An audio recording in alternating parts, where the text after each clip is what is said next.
So in today's class we are going to be looking at the lesson Coorg, written by Lokesh Abroad. Let's begin and let's try to read it line wise. If you look at your book, you would find midway between Mysore and the coastal town of Mangalore sits a piece of haven that must have drifted from the kingdom of God. You see, in the first one or two lines, the writer is giving us where the place is located. The writer says it's located in between Mangalore and Mysore. And this piece of land, which means Coorg, seems like a piece of haven that had fallen from the sky. And the comparison of the place is made with havens because it's that beautiful, because it's that corruptionless, because वहाँ का जो environment है, it is up to the level. It's because of that the comparison has been made. This land of rolling hills is inhabited by a proud race of martial men, beautiful women and wild creatures. So, who are the inhabitants of that land? In that land you would find martial men. Martial man means men related to war, people who are very brave related to war. You would find beautiful women there, and you would find many wild creatures, as well discussed in the summary I had told you.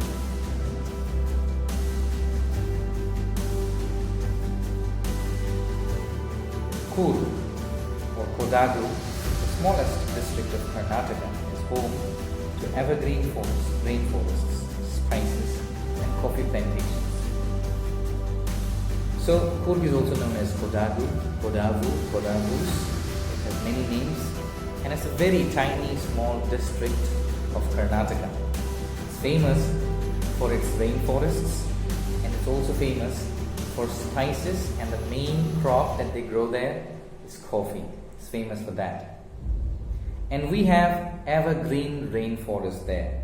Means in class 9 we had an idea about what an evergreen rainforest is. It means in the forest the trees do not shed the leaves. That's evergreen throughout the year. Evergreen rainforests cover 30% of the district. So over 30% of that area is covered by evergreen rainforests. Out of 100%, 30% of that area is filled with evergreen rainforest.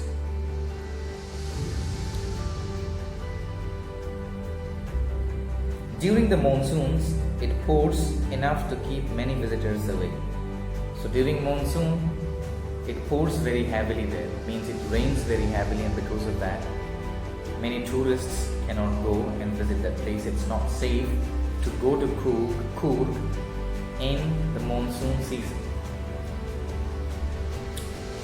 The season of joy commences from September and continues till March. So the right time to go there is from September to March. If anybody wants to go to Coorg, they should go from September to March. That's the right time to visit Coorg. In here it says the season of joy means it's a good season. If you go there, all these things that we have talked about in discussing this summary, you could do that if you go there during this period of time, which starts from September and lasts till March.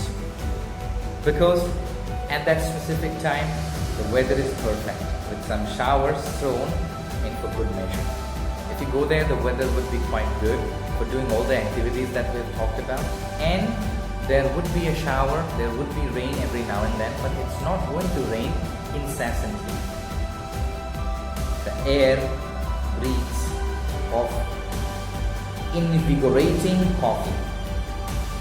Invigorating means strong, very strong smell of something. So the air of Coorg is filled with a strong smell of coffee. That's what you smell. The first thing you smell there when you go to Coorg, you smell coffee, because the main crop there they have is coffee.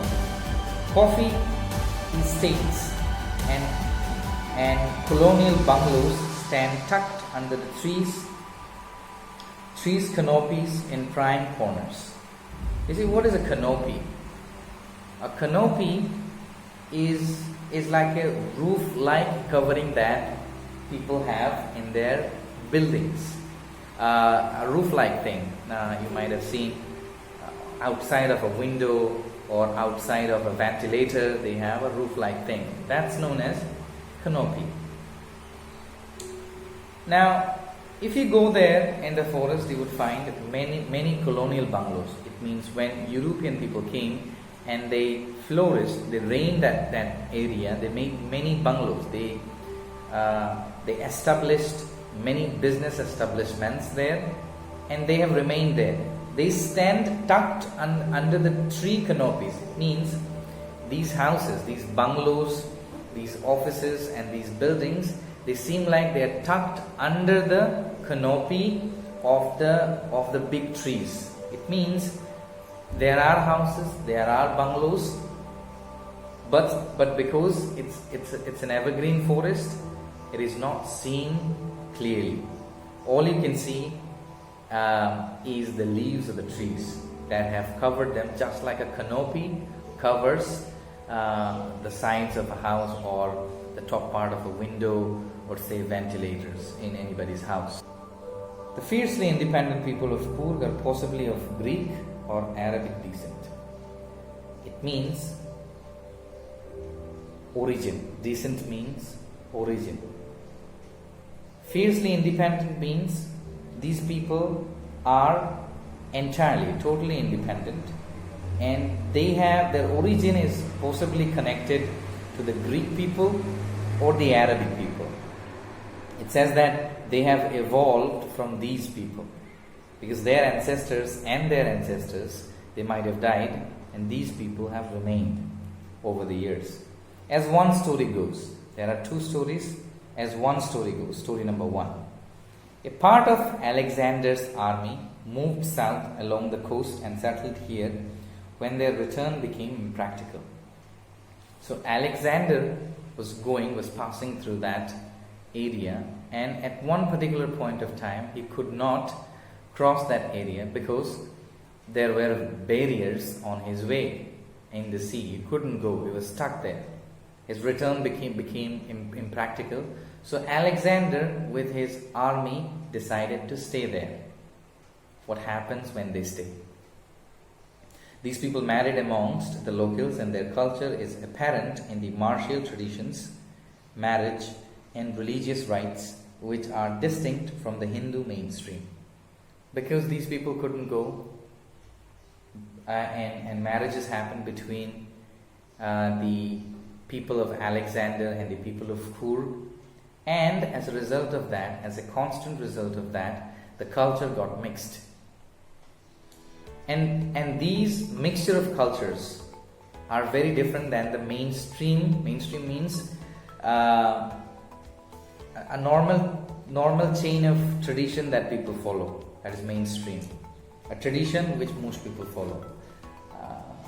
Like we follow Quran, and some other people follow some other thing, other holy books. So these people married the locals, and because of that their culture got mixed with one another. And these cultures are apparent, means you can see all these cultures when you see their martial traditions, means the way they fight.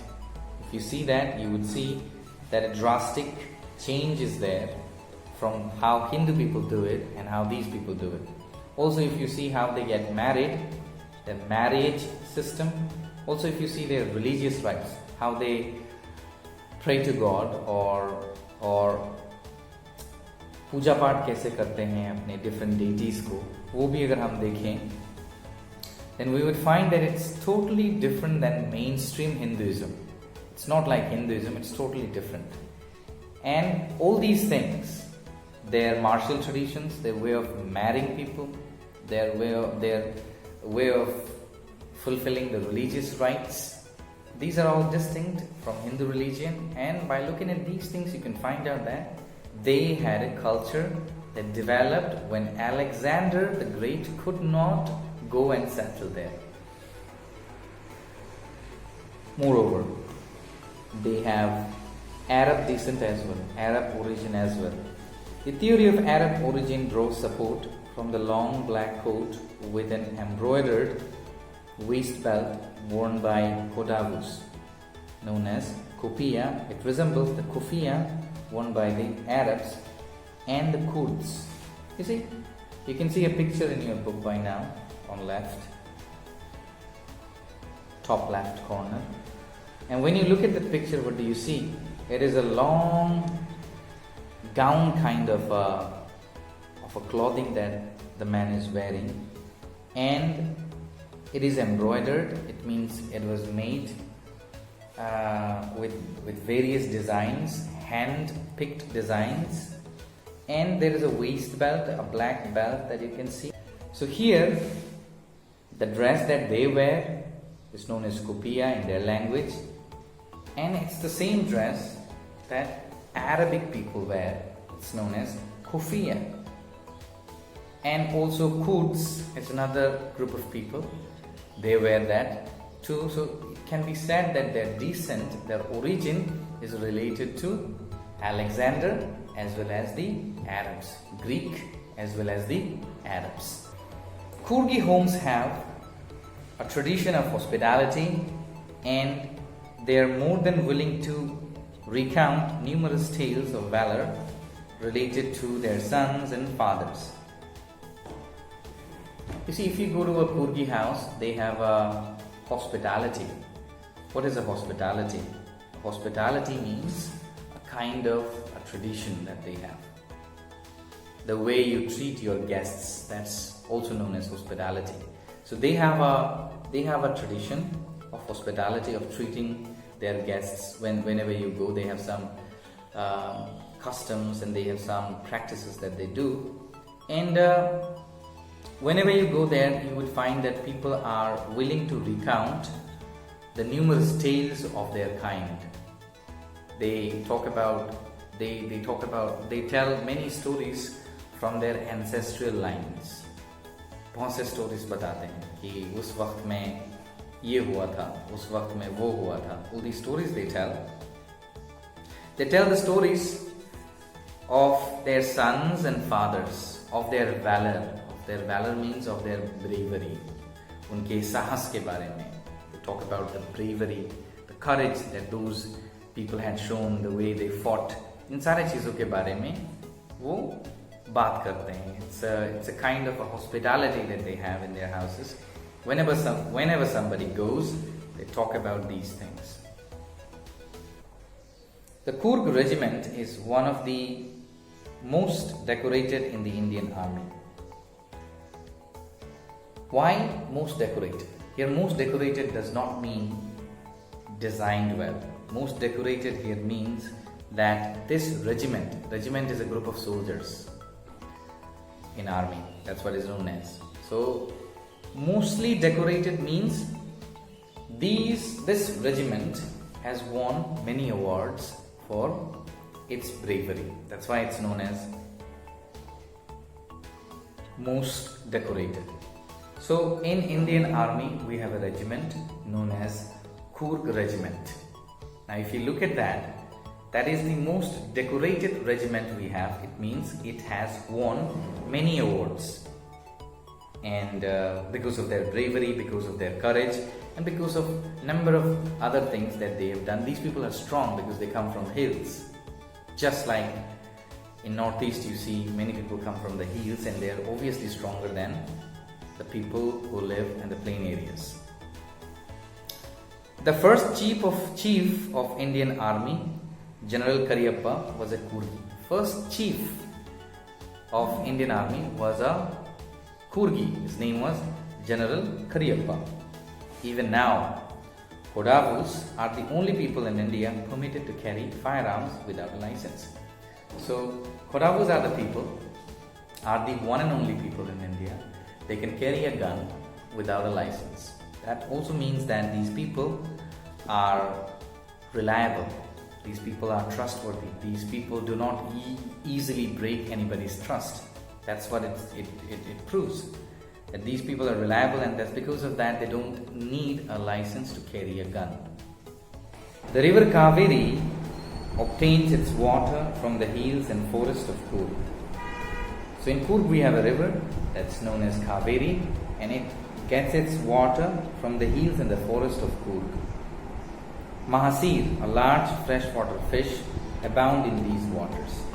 In the waters of Kaveri, we would find one kind of fish, one kind of freshwater fish. It's known as Mahasir. And they are in abundance. It means unlimited, in unlimited number. Kingfishers dive for their catch, while squirrels and langurs drop partially eaten fruit for the mischief of enjoying the splash and the ripple effect in the clear water. Elephants enjoy being bathed and scrubbed in the river by their mahouts. Now we are going to get a picture of what the animals are like in Coorg. We have the first animal we have here is kingfisher. What do the kingfishers do? Kingfishers dive for their catch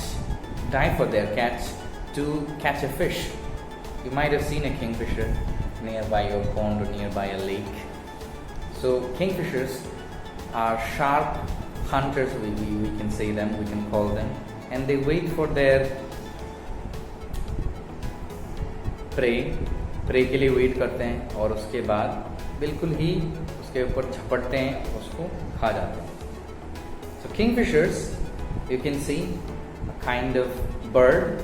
They are in abundance there, and they are willing to dive to catch their prey. While you would see other animals such as squirrels and langurs. Squirrels you might know, and langur is a kind of a monkey, it's a type of a monkey that drop partially eaten fruit for the mischief of enjoying the splash and ripple effect in the clear water. Squirrels and monkeys, they stay on the top of a tree, and from there, after eating half of a fruit, they drop it on the water just to see the splash effect. What is the splash effect? Have you ever dropped? Yeah, the waving effect, and also the ripple effect. It means a small wave or a series of waves that you see because of that. So these two animals, squirrel and langur, they do not eat their fruits entirely, but they throw it in the water just to see the splash effect and to see the ripple effect on the water. And when they do that, they enjoy it a lot. Elephants, on the other hand, get bathed by their mahouts. Mahout is a man who who controls the animal, who controls elephant. It's known as mahout. So elephants get scrubbed and bathed. Scrubbing means brushing. They get brushed and they get bathed by their mahouts in the clear water of Kaveri. That's another thing you can see. All these things, all these animals, such as जैसे यहाँ पर for example mahasir, kingfisher, squirrels, langurs, and lastly elephants. All of them we see in or along the river Kaveri that flows through Coorg, and that gets its water from the forest and hills of Coorg. The most laid-back individuals become converts to the life of high-energy adventure with river rafting, canoeing, rappelling, rock climbing, and mountain biking. So in here in this paragraph it says that the most laid-back individuals, it means an individual that is too lazy, that is too relaxed. Even a person like that, when he goes to Coorg, can convert into a high energy guy into a high energy individual, and they would be busy with adventures such as rafting, such as canoeing, such as rappelling, such as rock climbing and mountain biking. Rock climbing, as you know, people climb rocks with the help of their hand and feet, and mountain biking, you have seen, that's a sport and people have fair competitions on that as well. Many channels cover that too. Numerous walking trails here means paths created by walking. So numerous walking paths in this region are a favorite with trekkers. Trekkers are the people who love walking from the bottom to the top part of a hill. These are known as trekkers. So it's a favorite. These trails that they see in the forest of Coorg, it's a favorite thing for the trekkers. Birds, bees and butterflies are there to give you company. So other than the animals that we've already mentioned, you would see birds there, you would see bees there, and you would find many butterflies because it's a rainforest, less pollution. So it usually becomes the habitat of animals. Other than that, you would find macaques, it's a kind of a monkey. You would find Malabar squirrels, a special type of a squirrel that is found in these kinds of areas. You would find langurs, another kind of monkey, and slender loris that looks like a bear cub. It's very slow. Keep a watchful eye from the tree canopy. All these animals you would find on the trees, and they would keep a vigil on you. They would keep a watchful eye on you as you move and do all these activities, because they would be there on the trees and they would be looking at you doing your thing. And if you look at them, they might even try to tickle you with numerous kinds of countenances that they make, faces that they make, or impressions that they make. I do, however, prefer to step aside for wild elephants. Lokesh, a writer, he says, whenever wild elephant passes by the jungle, he says, I prefer stepping out. I prefer taking a side because I don't want to be crushed when these wild elephants go by that. It means Coorg is a place for wild elephants as well. There are many elephants there who do not have a mahout, who live as they're supposed to live. The climb to the Brahmagiri hills brings you into a panoramic view of the entire misty landscape of Coorg. Now we're talking about the hill. This hill is known as Brahmagiri Hill. When you go to that hill and when you stand there, it gives you a panoramic view, like a wide angle view of the entire landscape of Coorg, and it's quite misty. Misty here means it's filled with fog. A walk across the rope bridge leads you to 64-acre island of Nisar Gandama. So there is a walking rope bridge. Writer says when you cross that, when you go to Coorg and when you go to Brahmagiri Hills and when you cross that rope bridge, you go to a piece of land area, and the size of that land area is 64-acre island. It's an island, and the name of the island is Nisar Gandama. In order to go to Nisar Gandama, you have to cross through a walking rope bridge. Running into Buddhist monks from India's largest Tibetan settlement at nearby Bailakuppe is a bonus. So Bailakuppe is also a name of a place. You go there, first of all you come across the island, and then you find one of the largest Tibetan settlements in Coorg to a place known as Bailakuppe, and that's a bonus for you. You'll find many monks there practicing their meditation. You can ask a question or two. You will also find many foreigners who have transformed themselves into monks, or who have taken the path of a monk. The monks in red, ochre and yellow robes, and amongst the many surprises that wait to be discovered by visitors searching the heart and soul of India right here in Coorg. So it says, you see, the monks wear red gowns and they wear something called oak. It's a long piece of cloth. You might have seen how monks look. And a yellow robe, and they wear a yellow robe. It's like a yellow type of band that they wear. And these are the many surprises, among the many surprises that you have when you go and discover this place as visitors.